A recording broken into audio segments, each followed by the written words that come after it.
Welcome to Watch the Booker Man and the 5th episode in this TNA 2009 series. By the end of this show, we'll actually be halfway through the preparation for Paul Heyman's arrival in the company in 2010, and this show is actually the Thanksgiving episode. TNA always seem to mark this out as an important night in their calendar to do something a little bit different, and tonight, in real life and in this save, we'll be doing a one-night tournament to crown a future number one contender to the World Championship. Last week, Daniels became the number one contender, but at a later date following final resolution, the winner of that match will face the winner of this tournament, which we're going to get straight into after a interview with Samoa Joe, who says that he was right about Daniels. Last week it was all revealed Daniels and Tomko are in cahoots. Lauren Brooke does question why Joe is so sure that they're working together. There was no actual confirmation of that, but Joe says to trust him, it'll all come out sooner or later. Bobby Lashley then defeats Abyss in the first match of the one-night tournament. 8 men will enter, 1 man will become the number one contender. It was actually a distraction from Dr. Stevie, who came out and sort of attacked Mick Foley, who was at ringside for Abyss cheering him on. This distracted Abyss, who was then hit with a knockout punch by Lashley. I would have expected a spear, but it doesn't really matter.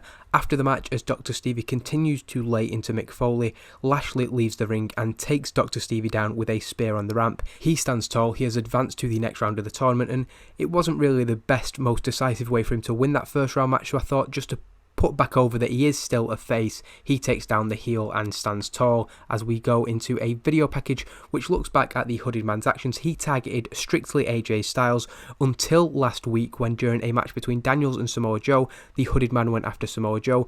This proved to be a mistake as he was unhooded by Samoa Joe and revealed to be Tomko. There is now a suggestion that Daniels hired Tomko to come back and try and help him become the world champion, but as of yet that is unconfirmed. The second match of the night sees Desmond Wolfe defeat Suicide in a one-sided squash match. Unfortunate for Suicide to be in that position, but he is somebody I felt we could sacrifice in order to continue getting Desmond Wolfe over. And as he stands tall following his victory, Kurt Angle is straight out. He is also in the tournament. The two have a brief face-off as Kurt Angle goes for his entrance to face Hernandez. He defeats Hernandez. It's only an 8-minute match, well 9 minutes, but it is a even back and forth match. Hernandez doesn't look bad by any means losing to Kurt Angle, but an angle slam is enough to secure the victory. Immediately after the match, Desmond Wolfe is back out and attacks Kurt Angle. He gets a steel chair, puts it around his neck and throws him into the steel post. Kurt Angle, obviously very well documented neck injuries, and that has only been made worse. If the two do have to face later on in the night, Desmond Wolfe has a definite advantage, and considering he's already beat him twice in a row, that could be very dangerous for Kurt Angle. We then get Tomko questioned on Daniels' involvement, but he doesn't want to talk about that. He is here for AJ Styles. He was screwed over by AJ. He just puts over that AJ sold him out, basically. But Jeremy Borash insists on the Daniels connection. He needs to know whether the two are linked. He says no comment and intimidates JB, which means that JB's not going to press it any further because he is absolutely terrified of Tomko. That is one thing that Tomko definitely has, a little bit of menace. He's not the most talented or the most entertaining, and I don't think he's going to be a big part of the show for a very long time, but he is definitely menacing, and he definitely at this time has a very, very good look. We then go into the final first round match. D'Angelo Dinero, who has been teasing a face turn recently by teaming with Matt Morgan and Hernandez against Rhino and Team 3D, but he's back to his old ways, using a handful of tights to pick up the win over Robert Roode and advance into the final four. Pope stands tall to end the first hour. For some reason, Rhino's on screen there.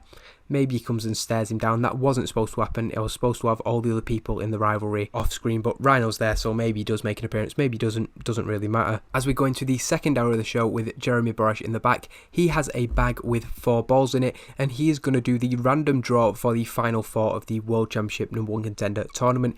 He draws out Desmond Wolfe versus Kurt Angle and Lashley versus D'Angelo Dinero, but before any of that can happen, he is getting a medical update on Kurt Angle, who was seriously hurt previously by Desmond Wolfe. Kurt Angle comes out of the doctor's room and Jeremy Borash tries to get a word with him, but Angle makes it clear he will compete tonight and he will become the number 1 contender.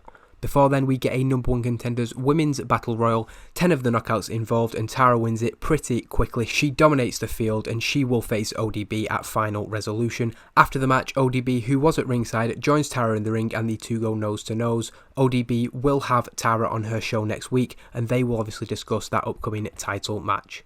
We then get the first of the two semi-finals, or so we think. Desmond Wolfe happily and cockily makes his entrance, knowing that Kurt Angle cannot be at 100%. However, when Kurt Angle is making his entrance, he drops to a knee, he falls down, he can't even make it to the ring.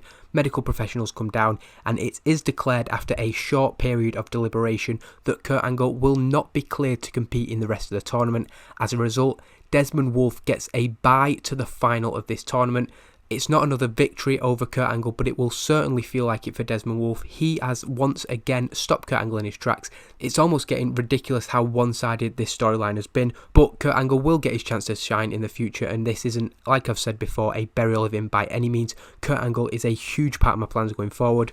But after a reshuffle, we go into the other semi-final match, and Bobby Lashley defeats D'Angelo Dinero in one of the few straightforward, clean finishes on the show. Probably not something that I want to keep doing, but for now, everybody seems intertwined with each other, so I do feel like there has to be a lot of interference. Again, when we get to 2010 and Paul Heyman's arrival, I'm going to try and cut down on the dodgy finishes. Desmond is straight out and onto Lashley, laying into him, and a beatdown to kick off the match. Lashley says that he's ready and the bell is rung, but Desmond Wolfe giving Lashley no time to recover. Not only has he been in one less match, but Lashley has just finished his match and now has to go into another one.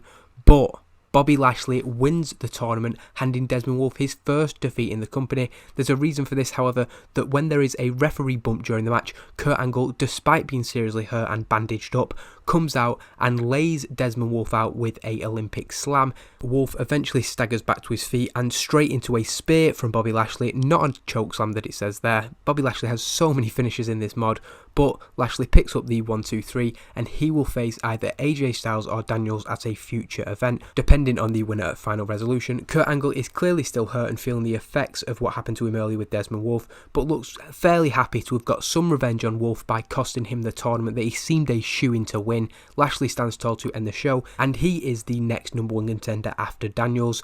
It might seem like a strange decision to have Lashley win this tournament and go over some of our other people, considering I have said that he will be leaving the company at some point in January 2010, but I do think that the unique attributes that he has, he's the only guy on the roster I think who you can build up in that legitimate way. Of course we're trying to do that with Desmond Wolfe and Kurt Angle, but Lashley has something different. His build, his look is just unlike anybody else's on the roster, and I think that even if it is only a short-term build, building him up as a top guy to then face AJ Styles or Daniels if he wins at Final Resolution will give us another big match to then book at a later date. And I think that when Lashley faces AJ Styles or Daniels, and obviously the champion retains the title, it'll be a very, very big thing when they are able to beat the seemingly unbeatable Bobby Lashley. We're going to try and play into the fact that at this time he was an undefeated MMA fighter, just trying to put over his legitimacy as much as possible, using his overness then to try and get over the champion of the time, probably, and it's currently penciled in, to be on that first show of the Heyman era, the first show of 2010.